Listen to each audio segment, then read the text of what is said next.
Les amis, j'espère que vous allez bien et bienvenue sur la chaîne Comics Noob. Voilà là où je filme d'habitude. Donc je suis plutôt assis sur ce petit tabouret et je ne sais pas si vous voyez, mais il y a un petit escabeau qui me sert de soutien pour les bouquins que je lis. Un petit tour sur ma room tech, hein, sur ma belle petite ma fierté, on va dire ça comme ça. On a également un peu ici, hein, je sais pas, voilà, tout doucement. Voilà, c'est le télétravail de ma femme, hein. Bon, voilà. Et là, c'est la fameuse impression, l'endroit où je travaille la résine. Et je tenais également à vous faire passer un petit message parce que j'ai eu pas mal de DM sur les précédentes posts que j'ai pu mettre sur Instagram. Et je tenais énormément à vous remercier. Merci beaucoup de votre soutien sur ce projet. Ça me tient chaud au cœur.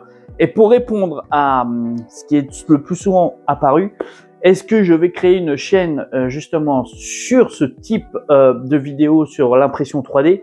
Je vous avoue, franchement, j'étais chaud. Après, le problème, c'est le manque de temps et de finances.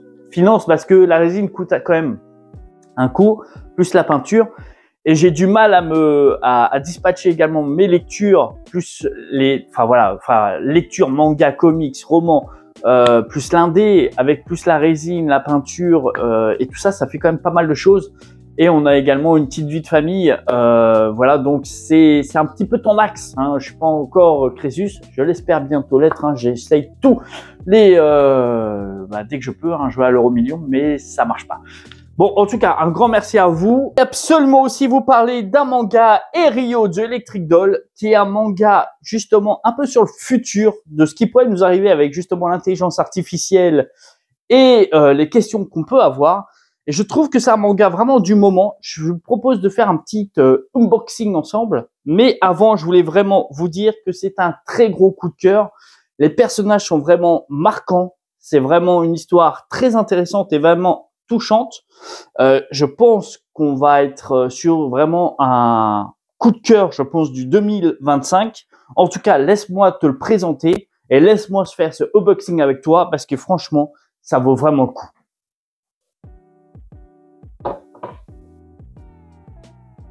Donc, voici Erio The Electric Doll. Je vais t'en parler un peu plus de quoi nous parle ce manga, mais avant, je voulais quand même que tu mates ces planches. Donc, ce sont bien deux héroïnes qui vont traverser un peu le monde en quête, on va dire, d'aventure, hein, si on peut dire ça, dont une est justement basée sur une intelligence artificielle, un peu ce que craint notre futur également. Donc, c'est assez sympa. Donc, vraiment, je voulais quand même vous montrer ces belles planches avant de découvrir un peu plus sur ce coffret.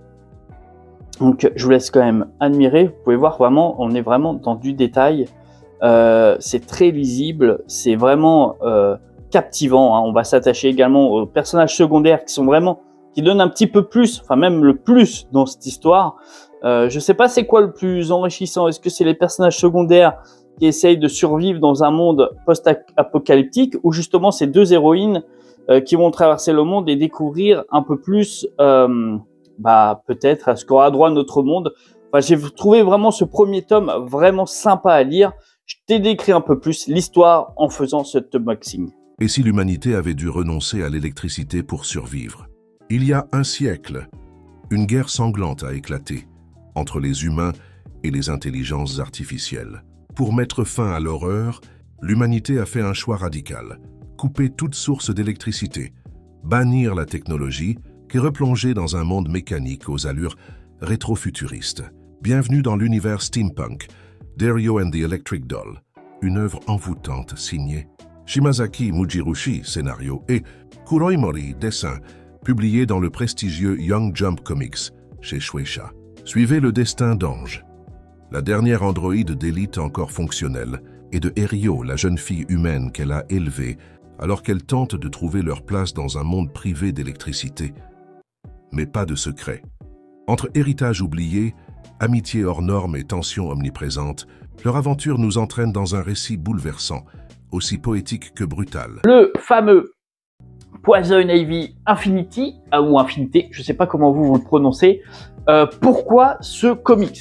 Tout simplement, je l'ai chopé d'occasion. Pour pas vous mentir, le premier tome, j'ai assisté à la dédicace de Takara. Justement, on peut le voir juste ici. voilà, le petit print de Takara, et j'avoue j'ai complètement mis de côté cette lecture. Alors je sais pas pourquoi, parce que franchement le tome 1 est plutôt sympa et en plus c'est assez propre à lire, les planches sont vraiment stylées et je me suis dit je vais me choper les futurs tomes justement en occasion. Alors pour le moment j'ai lu que les 3 premiers tomes et on en parle tout de suite. La série Poison Ivy Infinité de DC Comics a été une exploration fascinante du personnage emblématique de Poison Ivy, mettant en lumière ses luttes, ses motivations et son rôle en tant qu'anti-héros. Dans un monde assez complexe, Poison Ivy Infinité est une série qui se concentre sur la vie de Pamela Isley alias Poison Ivy, alors qu'elle navigue dans un univers riche et conflit entre l'humanité et la nature. La série se distingue par son approche narrative, innovante, utilisant des éléments de science-fiction et de fantastique pour explorer des thèmes contemporains liés à l'environnement et à la justice. La série aborde des problèmes donc environnementaux présents, montant Ivy comme une défenseuse passionnée de la nature. Elle lutte non seulement contre les pollueurs, mais aussi contre des entités qui exploitent les ressources naturelles, ce qui résonne avec les préoccupations écologiques actuelles. Poison Ivy Infinité explore les parcours de Pamela pour accepter son identité. En tant que femme, que super vilain, son combat pour trouver sa place dans un monde qui la rejette est un thème central, mettant en avant des questions de féminisme, et la série met en avant ses interactions avec d'autres personnages de l'univers DC, notamment Harley Quinn, Batman et d'autres anti-héros. Ces relations ajoutent de la profondeur à son personnage et illustrent les nuances de l'amitié et de la loyauté. Le style artistique de Poison Ivy Infinité est souvent vibrant et riche, avec des illustrations qui mettent en valeur la beauté et le danger de la nature. La narration est également dynamique, alternant entre des moments de tension dramatique et des instants de réflexion introspective. Depuis sa sortie, Poison Ivy Infinity a reçu des critiques positives pour sa manière de redéfinir un personnage classique. Les lecteurs et les fans apprécieront particulièrement la façon dont la série aborde des thèmes importants tout en restant fidèle à l'essence de Poison Ivy. Côté littérature, j'ai pu me choper la librairie de Morizaki. Alors franchement, je l'ai vu partout sur Instagram. Je l'ai vu partout, tourner aussi bien en story qu'en post. Et j'ai été extrêmement curieux de le lire. Quand je suis passé justement, c'était Cultura, on m'a recommandé également cette lecture. Enfin, justement, quand je l'ai cherché, j'ai posé des questions. On m'a dit coup de cœur garanti. Donc, je me suis tenté cette expérience et je vous avoue, c'est top et je vous en parle maintenant. La librairie de Morizaki est un roman de l'auteur japonaise Kaori Ekuni qui nous plonge dans l'univers apaisant d'une librairie à Tokyo.